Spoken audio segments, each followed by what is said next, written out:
Hello, and welcome to I Choose You, the podcast about cooking and eating Pokemon. My name is Jeremy Zeluk. I'm the Alton Brown and host of the show.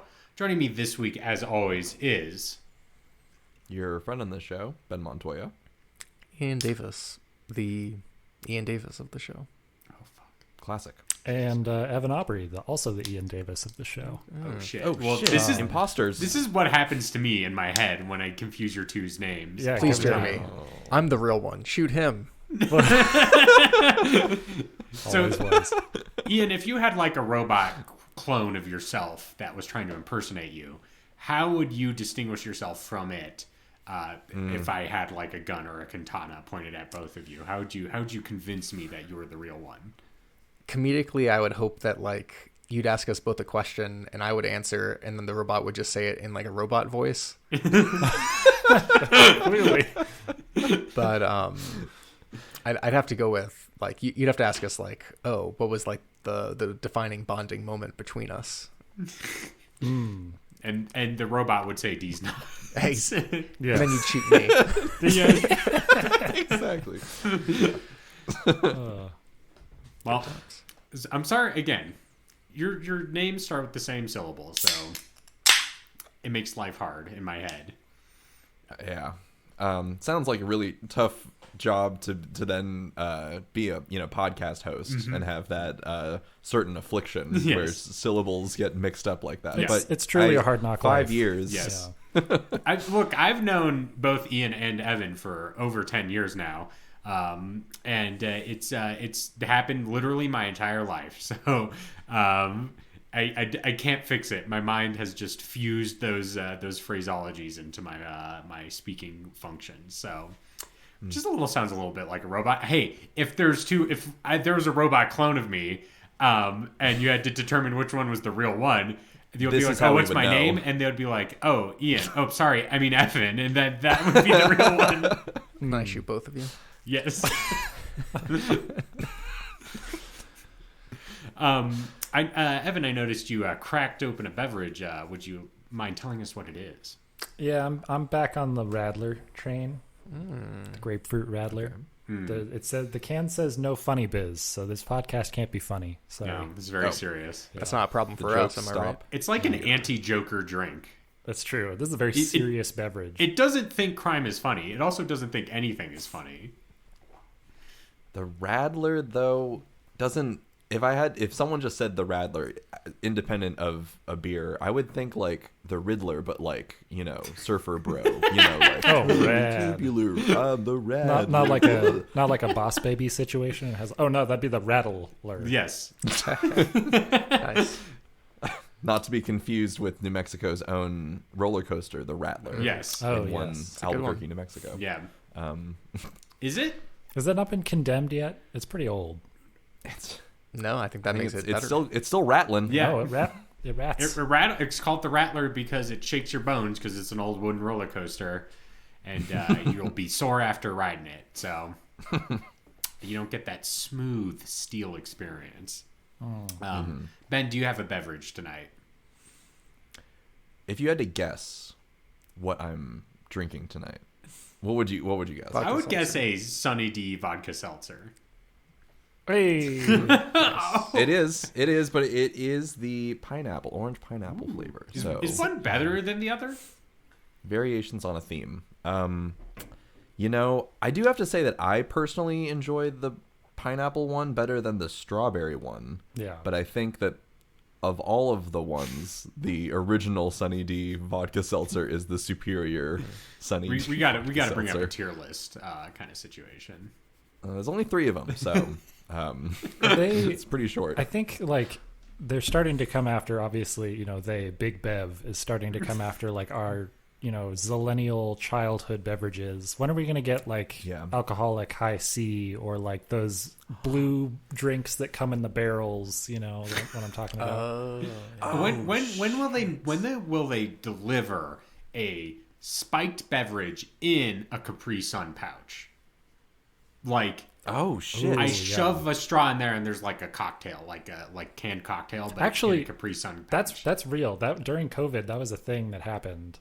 Like restaurants would do that. Tell I me haven't this, seen it though. since. Pouch. Alcoholic beverage respectful? What? In parentheses, respectful? Question mark. Because you Oh, got to a respect the question mark. pouch.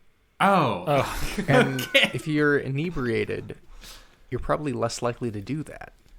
You can't respect the pouch if you've had a little too much. Yeah. Is what you're look, saying. Look, I won't argue with the Capri Sun marketing department because obviously they were very successful in their job. But I was very disrespectful to the pouch of Capri Sun because when I was done drinking it, I would frequently blow it up with air and then pop it That's not as like a balloon. like boxed wine is kind of like the Capri Sun of Of alcohol. wine. It should come with a straw for sure. And Yes. people right. slap And then the you- bag, right? Isn't that a thing people do? That's pretty disrespectful. Disrespectful. Yes. Very disrespectful. Don't slap the bag. Slap it. Look what the bag provided for you. Yes, Yeah, it got it you nourished wasty, you. and now you're slapping it. You all I suck got up wine that. on the my sleeve. pouch. Yes. Yeah. So you're saying you get like obvious. First of all, boxed wine, a horrible misnomer. It should be bagged wine if we're being honest with ourselves. It's not like coming in like a milk carton. That would be funny. if we're being honest with Some of them ourselves. do, like, single serve, have, like, cartons of wine. I've seen it, like, concerts and Yes. stuff. But But when you're right. Like, the boxed wine Yes. is a bag surrounded by a box, Yeah. if we're going to be technical. I feel like they're lying to us. Anyway, so you get like the bladder from a boxed wine. Do you get like are you at like a fancy wine tasting and they're like, okay, it's time to bring out Mr. Boxy, and they slap down the bladder and then everyone gets like a Capri Sun straw and they all have to stab it at the same time and then they drink It it, would be, like it'd be so communally. much classier at a restaurant if you're picking from a menu of delicate, nice wines, and the waiter's like, "This one, sir," and he comes up to you and he brings a bag, and it's like the proper way. Instead of swirling it, you have to slap it first before Yeah. you like pour some. Yeah. Oh, yeah. Swish it around. Oh yeah, that's good. When he like brings it to you to show you, he like drapes it over his arm. He's like, Yeah. And you think, Awesome. oh, that's his like towel. No, it's the fucking bag of wine. You It's suck coming it straight from to the your teat table. right over his arm. Yes. Pop, pop, pop. It accidentally drops it. And he's like, "Whoa!" And then he like kicks it, and then it like flies over it's and more- over, and then it's more lands on aerated your that way. Yes. not respectful. It's not very respectful. I'll say. I would say Look, that much. I don't think there's any way to really. What kind of respect do they want I for was the about fucking to say, Capri like, Sun pouch? Let, You're all right. gonna like Jeremy's point drink about, like, and then throw it away. actually, yeah, like, I mean, clever ad campaign for sure, but I think it's like reverse psychology with kids, right? It's like you see them like the kid in the ad get like fucked up for disrespecting the pouch, so called, and then but it gives you ideas. You're like, wait, I can do that with a Capri Sun pouch. Like I can, I don't know, just like I don't know. They're towing a tough line, and I don't say that I necessarily respect any pouch, Listen, or recognize any pouch. Capri Sun This is why Ben started fighting kangaroos, is because of their disrespect of pouches. Capri Sun isn't playing mind games. They're not trying to like freak your mind or like do some fucking backward psychology bullshit. They want you to respect Okay. it, and this is how you do it. There's a lot of ways to respect the pouch, so I'm gonna do it. I'm gonna give you the ways not to, which is a short list. Oh, okay. 1, blowing it up like a bag and then shooting it at someone. Disrespect. The main way. Stomp rocketing the straw out of it. Disrespectful. Oh, See, that's cool though. Yeah. That's disrespectful. 3, wrapping it in a pillowy dough and frying it. That is disrespectful. That's humiliating. Okay. 4, That is humiliating. Would you say, does that make corn dogs humiliating? oh, absolutely. Okay. We've Pretty been much down this anything road. you do. The hot dog was like designed to be humiliated. It is the cuck of summer foods. summer foods. Okay. That pretty much wraps, like, you drink it and then you like 21 gun salute as you put it in the recycling. I like, that's it. But what if the 21 guns are people stomping on their Capri Sun pouches after they blew them up and drank them?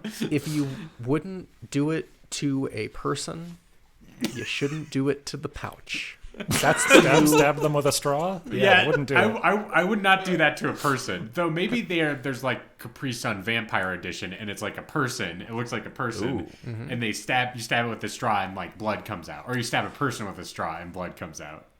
What I'm trying to say is like their new slogan is the golden rule.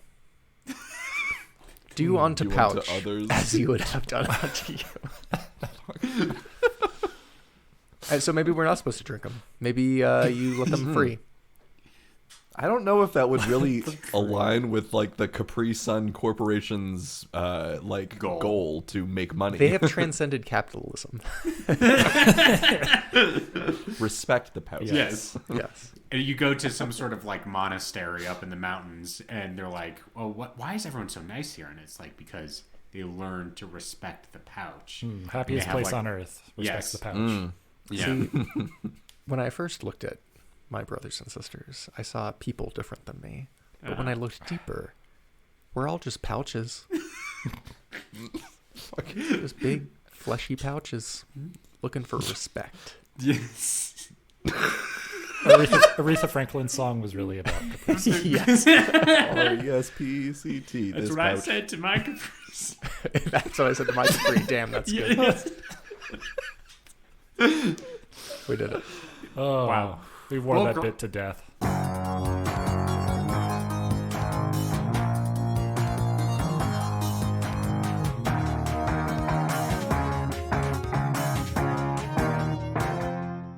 Well, let's go on to the main portion of the show, the main course, the entree, if you will. Each week here on I Choose You, we randomly select a new Pokemon to cook and prepare with our very own hand-selected recipes. We then share these recipes with one another and then vote in a very democratic fashion upon who has the best recipe. This week's randomly selected Pokemon is from Gen 8, as all will be this season, and it is Morpeko. Morpeko? I thought Pico kind of like Pikachu. Well, I think it's Peko because it's like peckish, like you're hungry. Oh. Okay, well we can debate the word all day long, Jeremy. Yes. But who's up first? I believe did Ian win last week or was it Evan? See, I already get Not me. It was okay. definitely, I think it was Ian. I think it was Ian. I don't remember what I did last week. You were Legion. Yeah. Oh, of course I was. How could I forget?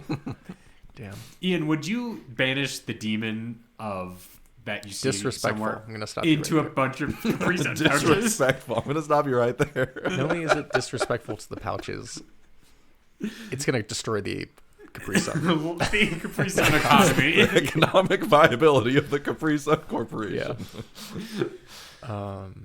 I bet Jesus would get down with a Capri Sun pouch, though, for sure. Yeah. I mean, if when I was a teenager reading the Extreme Teen Bible and learning about the importance of skateboarding and how to treat your fellow man, that's definitely a moment where I could imagine Jesus drinking a Capri Sun. Turning Capri Or Sun like to handing wine. you a Capri Sun. Yes. Into a boxed wine. Yeah, there you go. Full circle. There we go. All right. Ian, what is your Morpeko recipe? Yeah. First off, I'm feeling for this little guy because I too am afflicted with hangry. Something I've lived with my whole life. And when I was a kid, I was like, I need to like overcome this. And I tried like looking up like how to cure it or if there's like some secret, and they're just like, oh, carry a snack with you in case you get hungry. And it's like, fuck you. You're just the symptom. I need to go to the root. Yes, I'm hungry.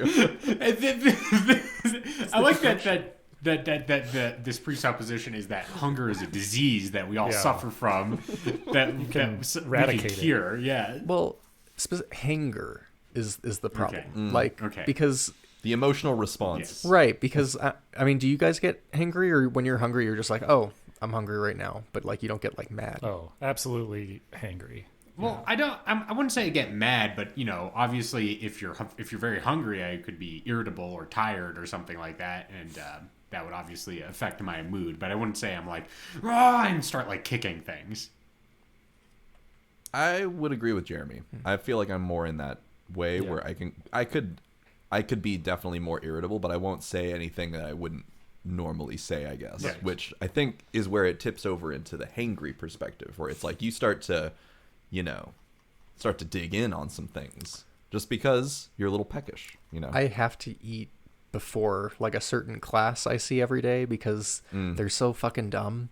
I know that if I don't eat beforehand, like I'm gonna say It's some gonna get stuff ugly that in I'm gonna there. regret. Yeah. Like, Yeah. Fail the entire class, get kicked out of school. Yeah. yeah, like just like verbally accost kids probably is what would happen because God, they're stupid. Man, bunch of rocks. Anyway, I feel for this little sucker. Okay, you identify with him. Yeah, that's why I'm myself this week because who else can I think of that's hangry? Me. And who else can you be? Yourself. Oh shit. Oh my god.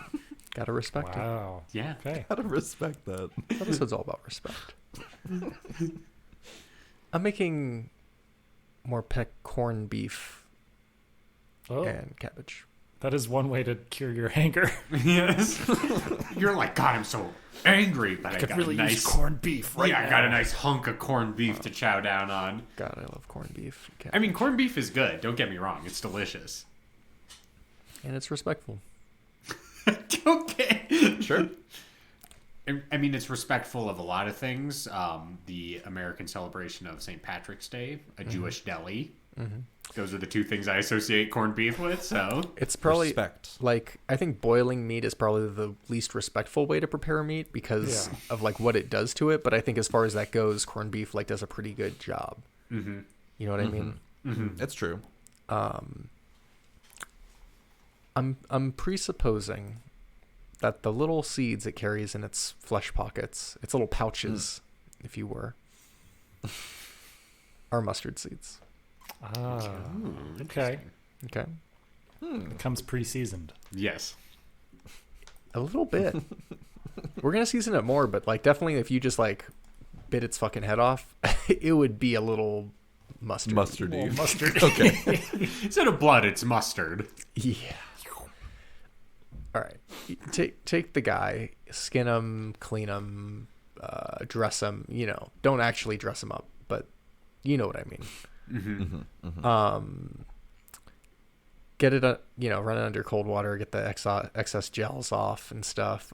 Pat them dry, and then in a baking dish, put some foil down. Put your McCorned. More pet-corned beef and fatty side up. Okay. Get a bowl.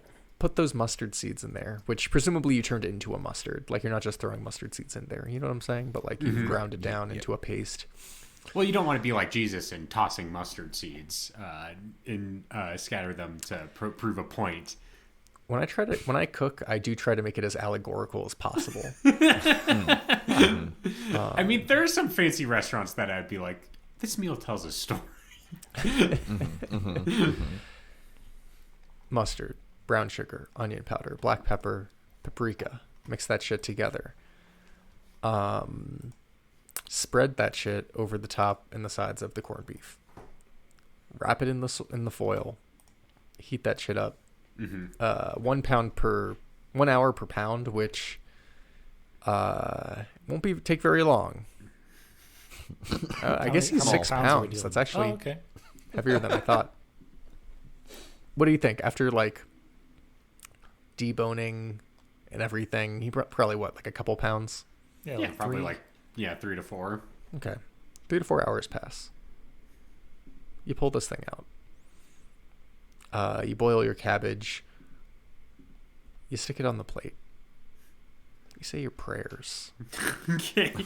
You gonna die? Say your prayers. No, it's just respectful Okay. to the meal you're about to course. receive. Yeah. And chow down. It's super tender. Like you don't even like. There's no knife at the table. You know what I mean? Like the fork just gets. the Okay. job done. I thought when you said there's no knife, I was like, is there no silverware? Are you just eating it with your hands? Yeah. No, that wouldn't be. Well, in this case, I don't know if that's the most respectful way to eat this meal. Yeah, that. I don't know if you've had like boiled cabbage, but I don't want to touch that with my hands. That's fair. But I will touch it with my mouth as I eat it. There's a lot of things that go in that category. Yeah. Pudding. I would touch pudding with my hands. That would be fun. Okay. All right. Okay. That's the only one I can think That's the only thing. Okay, that's the only food. Questions, comments, concerns. How Is I know the corned beef? Oh, go ahead. No, I was going to say, is the hangry mode of Morpeko, is that like the pastrami to the regular version's corned beef? Interesting. Is pastrami angry corned beef? Whoa, Maybe you're kind of right though. I wouldn't call it angry. it's got It an just angry little taste to it. I mean, it's just a little. It's got a. It's got a little more pizzazz, I guess.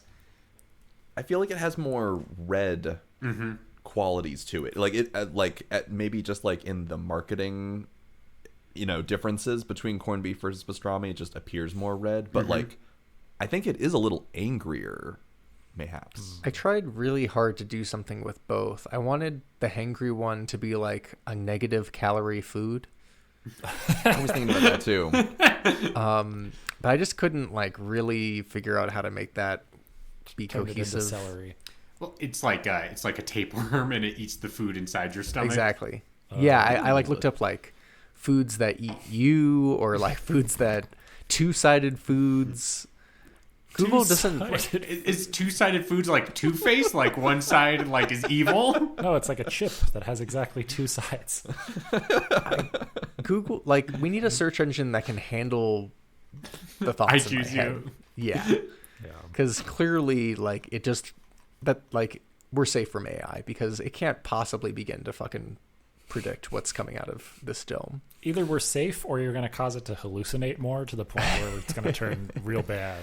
Yeah, you're right. Yeah. Right. You're going to make like someone listening to this 20 years from now is going to be making like an AI search engine that's like programmed using your recipes, and then people are going to use it and be like, food that eats you, and then it like will show you like more Morpeko instead of like, I don't know exactly what you were hoping to find with that, but I think the answer, Jeremy, is Morpeko is the way to go because he's the full belly, and after you eat him, full belly.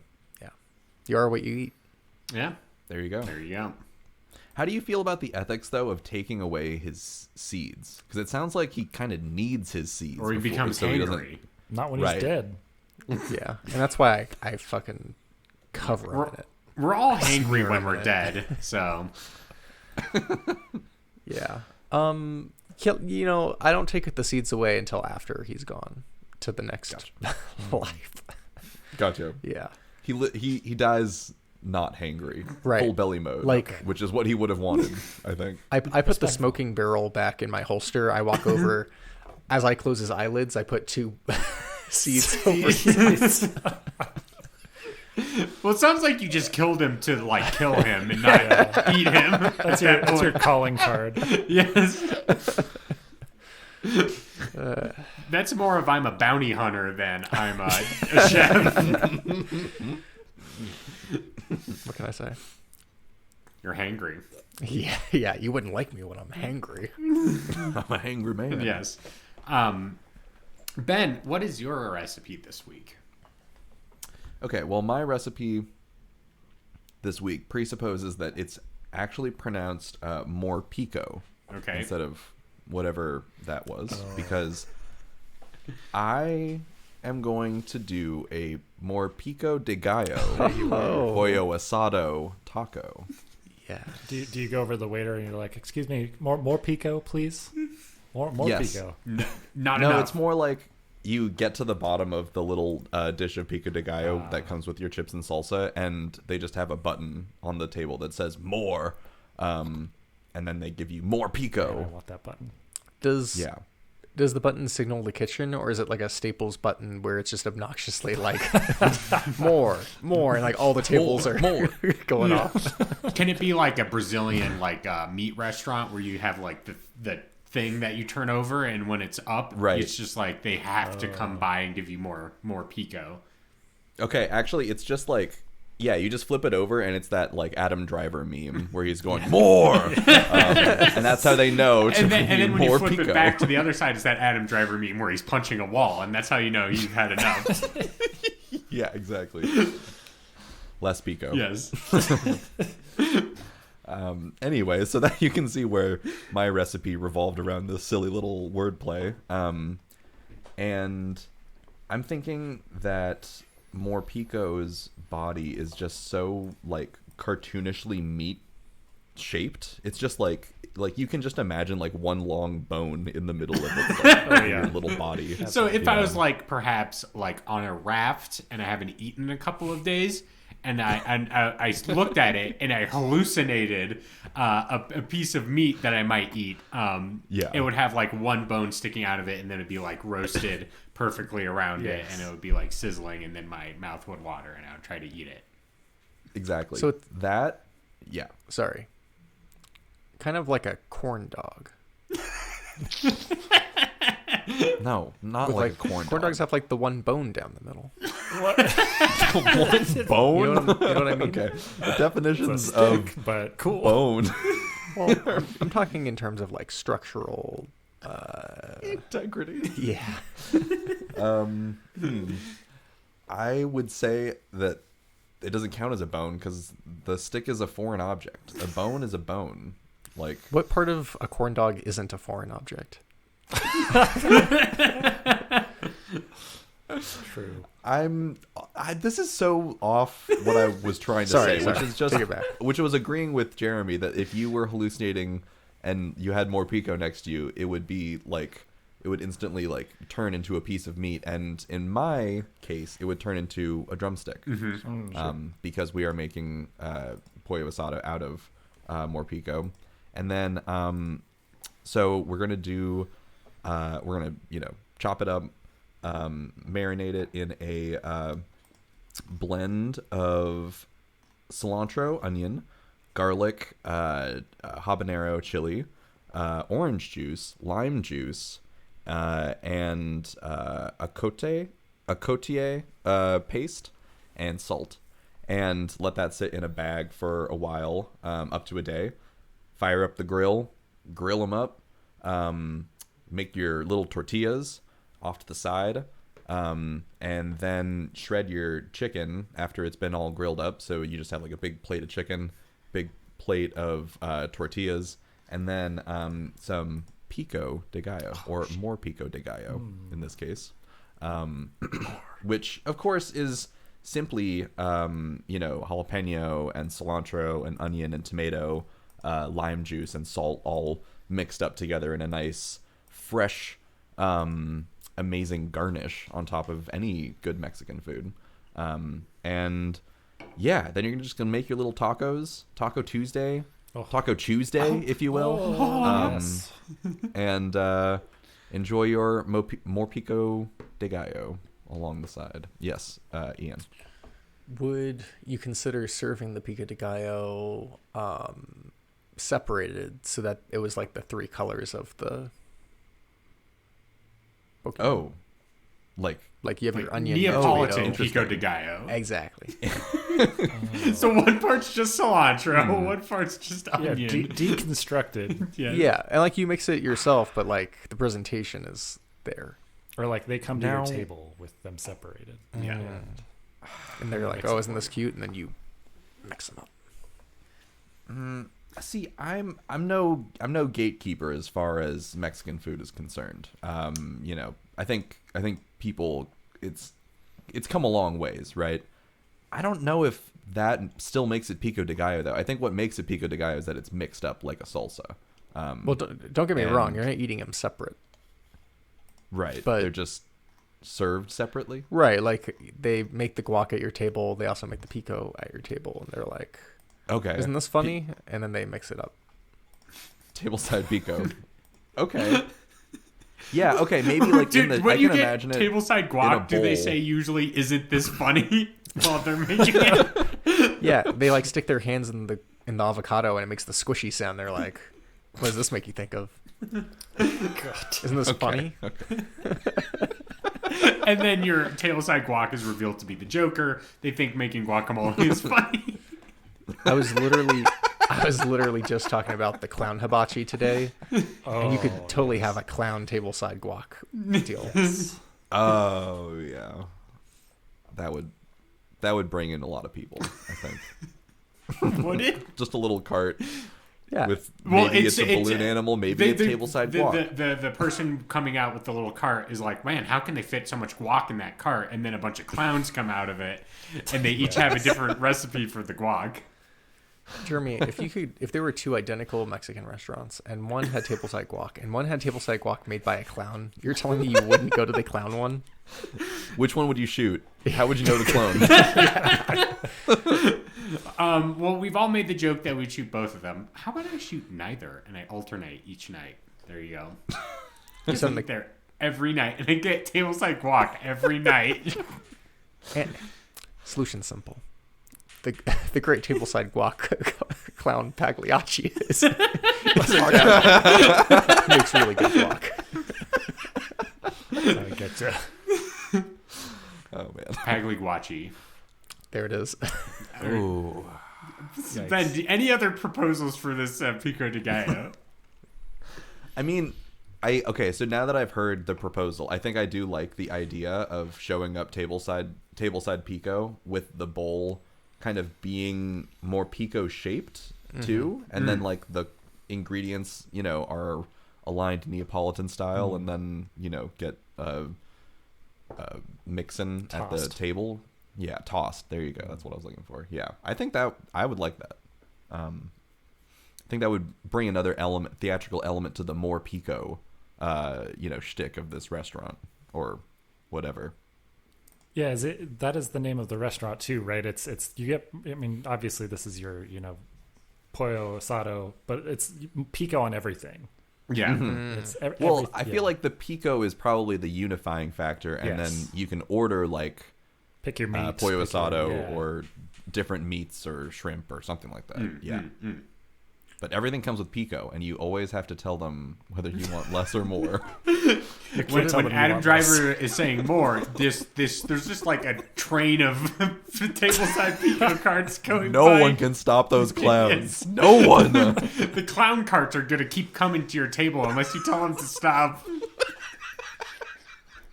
Yeah. Damn. Exactly. Hot. Oh, we got it. But it's Pico. Okay, I was thought you were going to say, but it's clowns.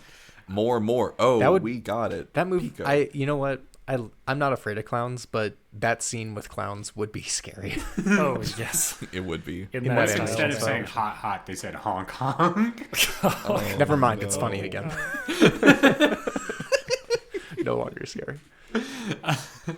All right. Well, Ben, I think your restaurant idea is A+. So yes, absolutely. And it would just really take off in Southern California. I think everyone would be like, we've got to get clowned on to take the endless Pico restaurant. Clowne asada? Clowne asada. Sounds like you're eating clowns. Yeah. I guess it is clown. What about a clown sadilla? Oh, jeez. And clown shot. Considered.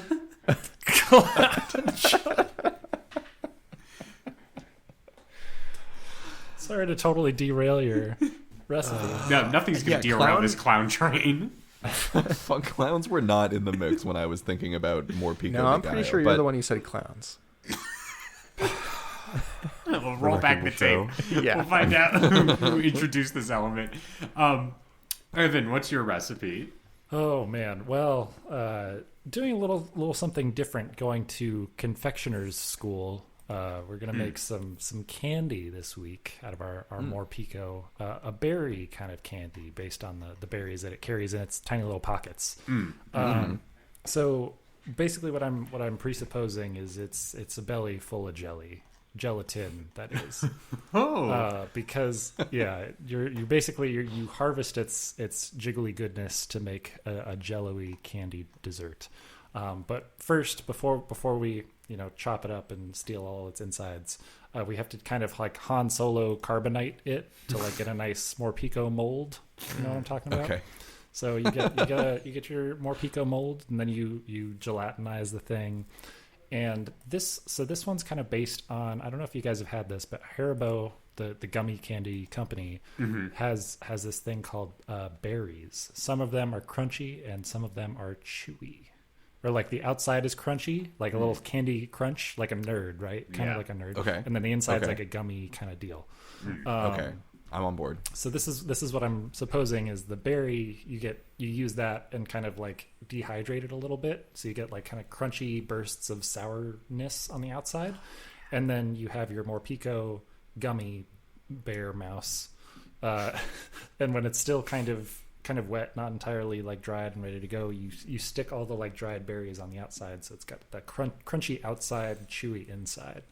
And this is absolutely like, yeah, it's a giant gummy bear, like one you'd find at a amusement park, very large, you take multiple bites out of kind of thing. Oh, but you can still eat it all. It's not like 3 feet tall. No, you could probably make like 3 of those gummy mice out of one Morpeko. Okay. Yeah. I feel like does it cure my hanger? It would cure my hanger, and then it would make me fall asleep after my sugar high.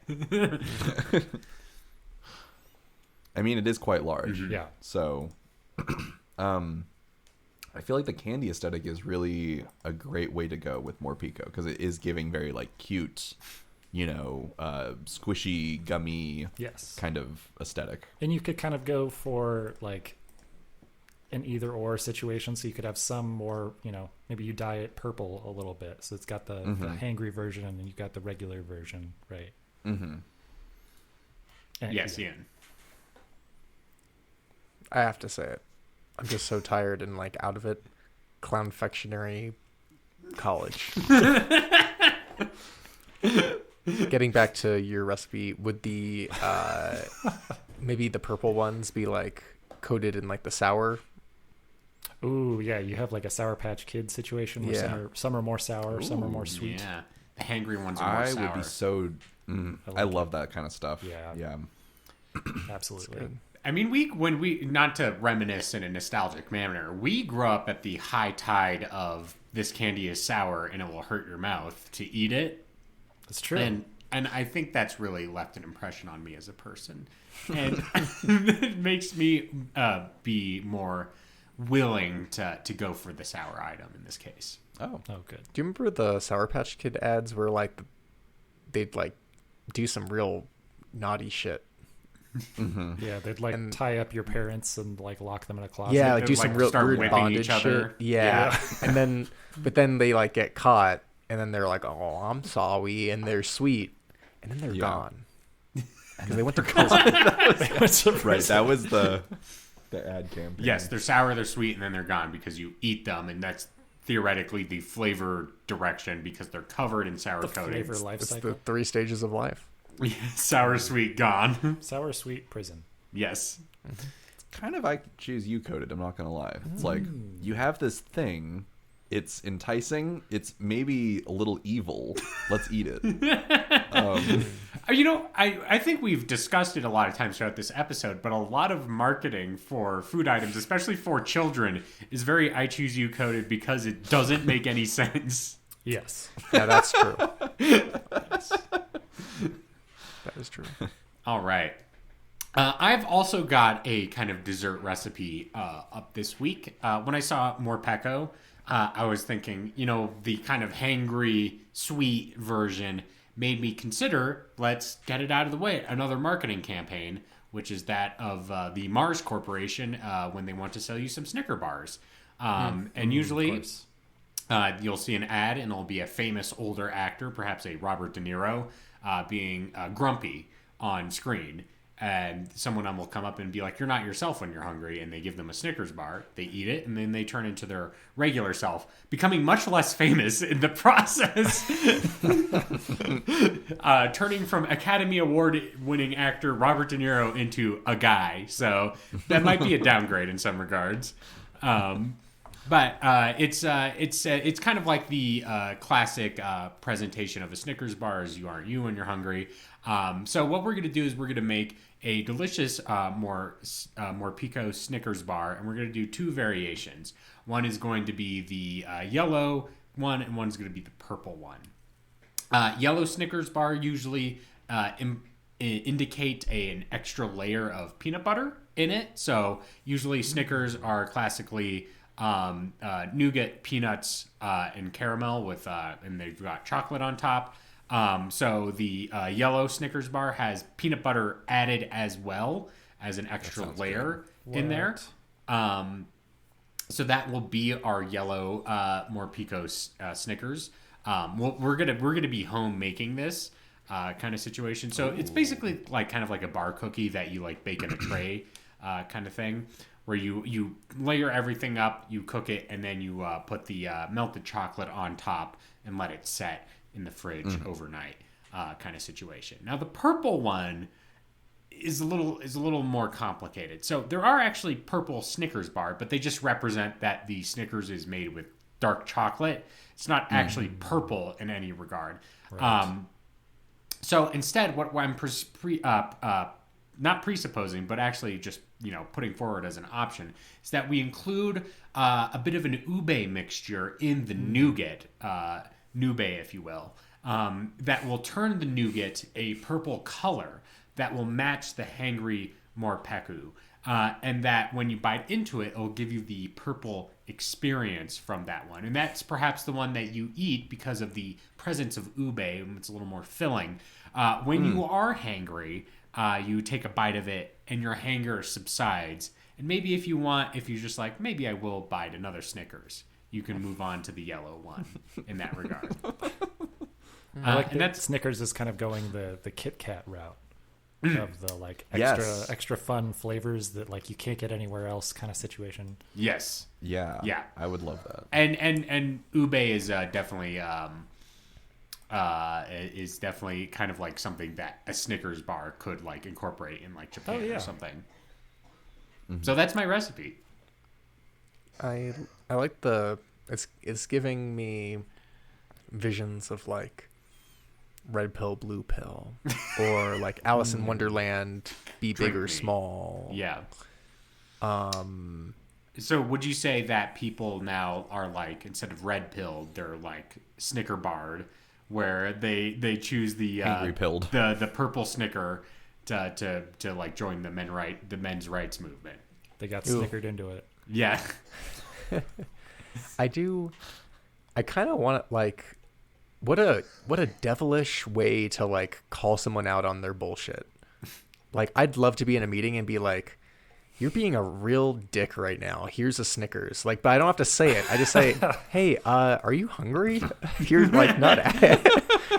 You're making some really poor decisions with our business here. Eat this." It's the most tired I've ever been in my life. Yeah, exactly. Eating the Snickers bar has literally solved all my problems. Not eating perhaps a healthy meal or getting like an energizing drink, but eating a Snickers bar. In a pinch, it's got protein with the peanuts. It's got a little sugar kick. But what a brilliant way to like tell someone off without actually saying that you're being rude, but I'm giving you candy, so how you good can't would be it mad feel at me. You go up to your boss and you're like, "Hey, I just saw you like fire that guy. Eat this." Should you lick on this dicked vein Snickers bar to compensate that? That's exactly what you should say. Lick on this. I wasn't gonna say it, but Morpeko kind of does have the Snickers dick vein aesthetic. Yeah, it does. It's got that squiggly center part. And that was kind of the first thing I thought about when you said Snickers. So I'm glad that I got to bring it up in an organic context instead of just taking a full left turn. I've never thought of Snickers in this way. What? You don't know about how Tucker Carlson got triggered because they were going to take out the dick vein in Snickers? Too masculine of a candy bar. Yeah, it's too woke now. Yeah. It doesn't taste the same. God. Hold on. My Morpeko Snickers bars will not be infected by the woke virus. They will have giant dick veins on them. Yes, I'm That's looking, to your delight. I'm looking at this Rolling Stones article right now. Meet the shitposter who started a right-wing moral panic about the Snickers dick vein.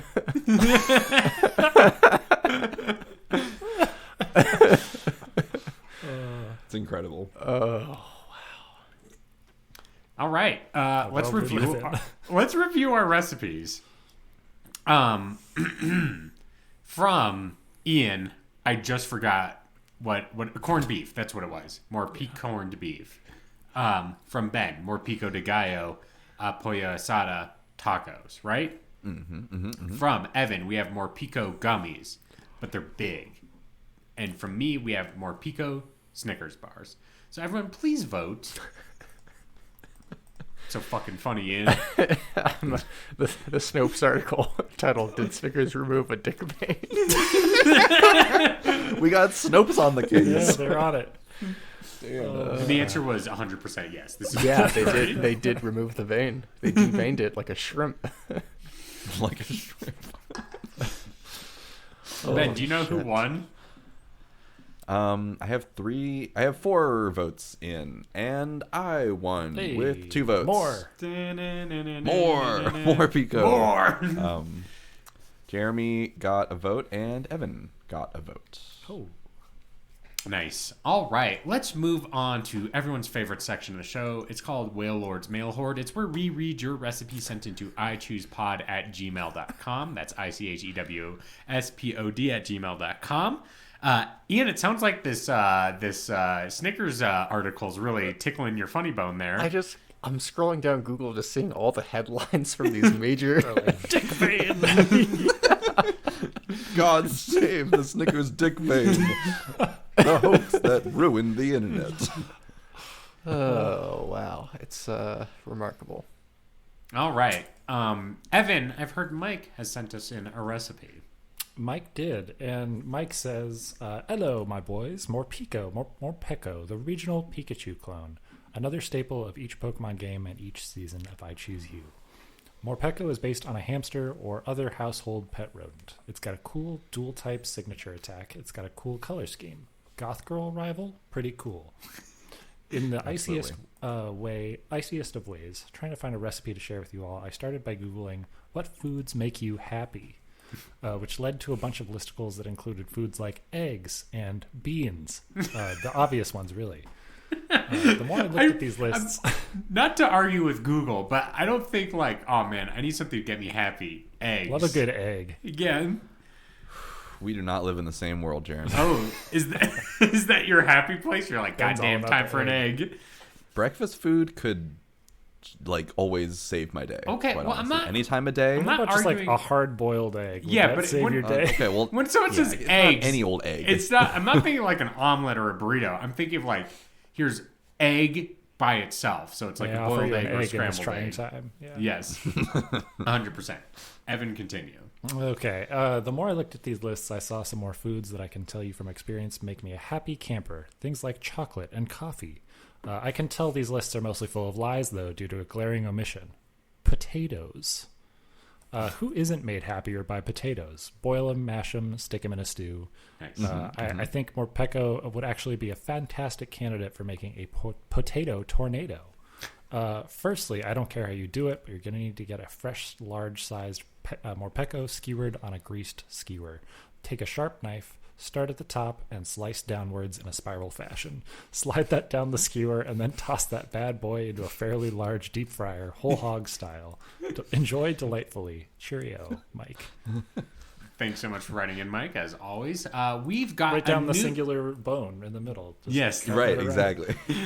We've actually got a new writer in. This is from Q. Ian, can you read this email from Q?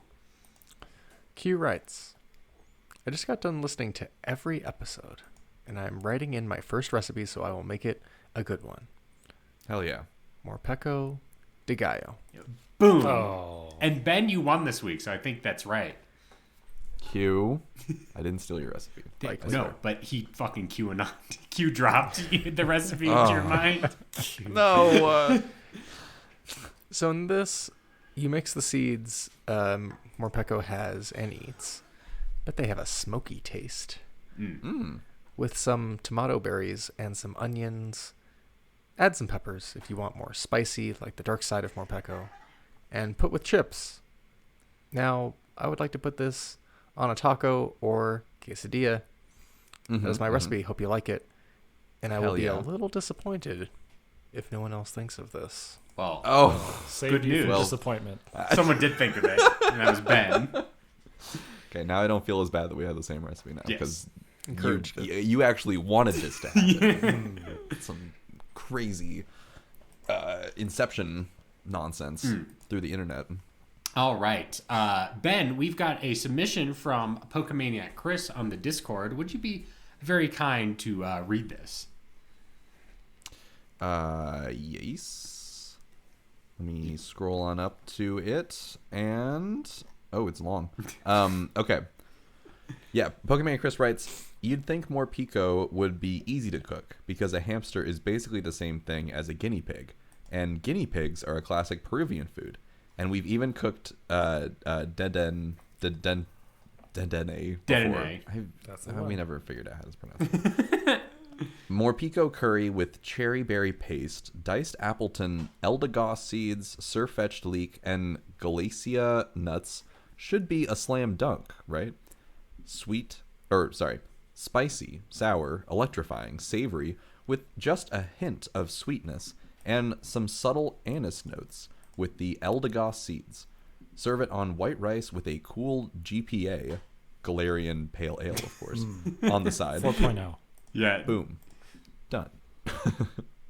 But here's the thing. Morpeko eats constantly, and if it ever gets hungry for even a few moments, it morphs into psychotic Morpeko until it gets enough food to fill its perpetually gluttonous stomach. Psychotic Morpeko, which is a kind of a different way of phrasing this, will furiously digest its own body tissues to keep its hyperactive metabolism working, which is why it's always in such a murderous state of mind.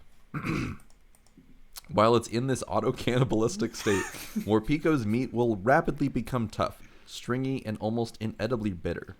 So if you're going to cook it and get the rich, tender, marbled meat that properly prepared Morpeko are known for, you have to not only slaughter your Morpeko at maximum fullness, but also halt those undesirable metabolic processes instantly. This is easier said than done. Morpeko are so ravenous that their digestive systems can keep functioning for up to an hour after death, which is more than enough time for the entire Pokemon to collapse in on itself and dissolve into foul-smelling goo. Look, I'm always down for a goo, don't get me wrong. The easiest way to solve this problem is by flash freezing the Morpeko. Save it with an ice beam, zap it with an ice beam, oh my god, excuse me, the moment it hits the ground, and carve it up with a heavy meat cleaver while it's still frozen solid. Freezing the meat will make it less tender and less flavorful, so the gourmet chefs won't be caught dead doing that, but it's simple. What the fancy Galarian restaurants do is set up this god-awful foie gras-esque force-feeding system with a tube full of pureed chesto berries, minced gossa flower stems, and raw sugar. Hook the Morpeko up to the tube, kill it quickly and humanely with a spike through the brain, and then just leave it attached. It will keep eating as a pure reflex until its stomach, intestines, and liver finally burst, by which time its meat will also be bursting with flavor. Oh my god. There could be like a Morpeko centipede movie. Yes. It's a good idea. A lesser chef might express concern at how many of my recipes involve force-feeding Pokemon to death, but I am confident that the I Choose You boys understand that the ends justify the means. Yeah, 100%. Of course. Now, Oh, excuse me. The ends justify the meals. Yes. It's even better. I will say, human centipede, not respectful. Those pouches not respected.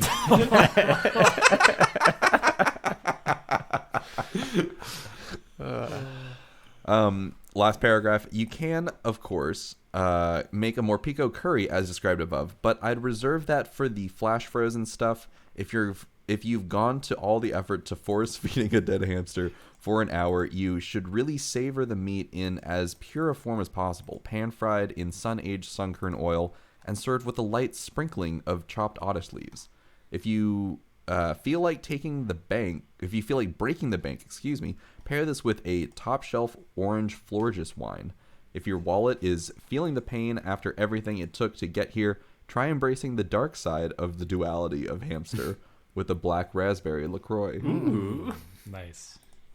The duality of hamster. Yeah, the duality of hamster. Yeah, it's one of the funny things is like when you read about guinea pigs, they're just most commonly associated with pets, and it's like, no, they were bred to be eaten in like ancient Incan times. Like they were just like, yeah, they're great. They're very docile and they're tiny, so you can just have them everywhere, and then you eat them. And apparently they taste pretty good. So I've never eaten a guinea pig, but hey, maybe if I ever go to Peru, give it a shot. I've got one last recipe from Rhea, and they've submitted their recipe. It's been a while. I've got something to submit. Morpeko makes me think of Neapolitan ice cream, and I found a recipe for Philly cheesesteak ice cream. So here we go. Oh. 2 ounces of Morpeko meat, thinly sliced, olive oil, light Cairo syrup, sharp cheddar, cream, milk, sugar, Morpeko bone meal, cornstarch mix. That's kind of fucked up. Cream cheese, salt. The fucked up part was only my commentary. Skin the Morpeko and remove the bones and giblets. Make sure you dehydrate the bones and grind them into a fine powder and mix with cornstarch. Heat the oil over medium heat and cook the Morpeko meat until lightly browned. Add 3 tablespoons of Cairo syrup and cook until well done. Allow to cool, then mince finely. Set aside. In a new pan, melt the shredded cheddar with 2 tablespoons of cream over medium heat. Allow to cool to a firmish, malleable glop. Mix 1 to 3/4 cups of milk, 1 to 1/4 cup of cream, 2/3 a cup of sugar, 1 tablespoon of light corn syrup in a big pot. Bring to boil and let bubble away for 4 minutes, stirring occasionally. Mix milk and bone meal cornstarch in a small bowl and whisk into the hot milk mixture. Heat up again and boil for another minute.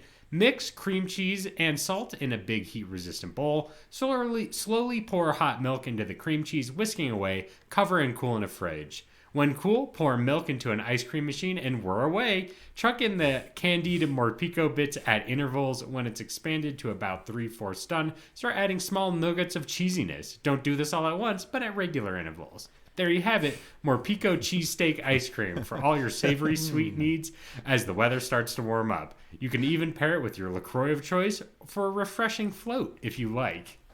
Oh, yes, of course.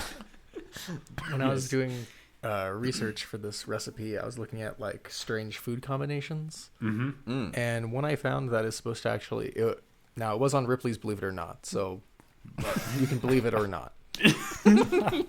But it had like a list of like 10 weird food combos, and one of them was hot chocolate and cheese. And it's like actually a thing to like, I forget what culture it's like normal to do this, but hot chocolate with like almost like a soft cheese, like a mozzarella or something. And you just drop a cube of it in there and it melts, and it's supposed to be actually very good. Huh. I mean, I could see that. I've been to like a fondue thing where you like put a piece of chocolate in cheese or a piece of cheese in chocolate, that kind of situation. And it tastes pretty good. Can't deny it. All right, let's. Yes, Ben. Not to interrupt, but I did remember that we actually had one more recipe sent through the Instagram. Whoa, we're just like overflowing with fans this week. People are obsessed with the Morpeko and its culinary possibilities. And the reason why I was thinking about it is because I remembered reading it when I was reading Pokemon and Chris's. It's very similar. Tom writes in through the Instagram and says, forget eating its meat. The real treat with Morpeko is its liver. This thing eats constantly and gets angry every 5 minutes if it isn't constantly fed. That means there's something crazy going on in there metabolically. So I bet you could get some sort of foie gras situation going on. There you go. There you go. All right, let's pick next week's Pokemon. When in a section I like to call Pick-a-mon. Evan, can you give me a randomly generated number between 810 and 905? All right, next week is 859. 859. 859 is Impidimp, the monkey that's like a demon. Nice. Yeah, that thing's a little rascally mischief man. It's a wascally wabbit, but it's also a monkey. All right, send in your impidimp recipes to ichoosepod@gmail.com. It's ichewspod@gmail.com. Let's do plugs. Where can we find you on the internet? Let's start with Ben. Ben, where can we find you? You can find me on Instagram or Twitter at Ben C. Montoya, or on Tumblr at thefearandnow.tumblr.com. Ian, where can we find you? Well, you can find me on Instagram at Musician Davis, but who I want to plug this week, a hot sauce Nice. Oh. that Okay. my best friend from elementary school, we don't talk as much anymore, but still lives in the town I lived in, California, has started a fermented hot sauce business. Oh, hell yeah. And I bought some. He sent it to me in the mail. It's really fucking good. I put it on hot Oh, dogs. I put it on hamburgers. With a mouse in a box. Whatever you put hot sauce on. Yeah. Clowns. Yeah, put this sauce on your food and eat it. You know what I mean? How would you describe the flavor? It's like on a scale of hot sauce. I want to say it's leaning a little more vinegary. Mm-hmm. Okay. It's got a little bit of like, I'm not gonna say it's hot, but it's got like a little bit of something like heat. You know what I mean? Like it's not overpowering. I think it elevates the dish. It's not gonna cover anything up. So make sure you cook your food good. Gotta taste good. Yeah, it's gotta taste good because it elevates what's already there. It's called FAFO hot sauce. That's FAFO, or fuck around and find out. Nice. Hot sauce. Oh, that's All right. good. Good. And their Instagram handle, I think, is just f.a.f.o. hot sauce, one word, Quinn ships, and can ship to you. So check them out on Instagram, send a DM. I endorse it, and help out a childhood friend of the show. Excellent. Evan, where can we find you? You can find me on posts at E_Van or X at E_Van Aubrey. All right. You can follow me on Twitter at VelocityPrime1, on Tumblr at VelocityPrime1, at Blue Sky at VelocityPrime1, and on the-avocado.org, Jeremy Zelick. That's the-avocado.org, Jeremy Zelick. Check it out. And that wraps up the show this week. I've been your host. You can find us on... I almost completely skipped over the promotional material, which is very important. You can find us on your favorite podcasting apps, including Apple Podcasts, YouTube Music, Spotify, or your podcast catcher of choice. If you like our show, make sure to give us a 5-star review on Apple Podcasts and Spotify to help us go up the ranks. If you want more I Choose You goodness, check out our social media pages, I Choose Pod on Twitter, Facebook, Instagram, YouTube, TikTok, Threads, Blue Sky, and Tumblr. If you want to be a part of the I Choose You community, join the Discord. Links are available in the episode description. You can submit recipes, hang out with fellow choosies, and participate in community events. It's a lot of fun. I highly recommend hanging out there. Lastly but not leastly, head on over to our official website, ichooseyou.menu. ichooseyou.menu has a full episode archive and merch store, including the always wonderful Poke Burger t-shirt. Buy it, and you will be the talk of the town. That's ichooseyou.menu. All right. I wanted to plug one thing. Oh, go ahead. Join the Discord now, because at the end of the month, I'm going to do a random giveaway to somebody who gets a free Poke Burger t-shirt. Whoa! So Nice. you better get in there. Wow. Oh, hell That's yeah. a great... And we just had someone join the Discord today. So, hey, they might get that Poke Burger t-shirt. So, if you want that t-shirt, join our Discord. It's a good idea. All right. This has been I Choose You. I've been your host and Alton Brown of the group, Jeremy Zelick. I've been your friend on the show, Ben Montoya. I've been your Ian Davis, the Ian Davis of the show. And Evan Aubrey. And to all the choosies out there in Radioland, in a while, Totodile. I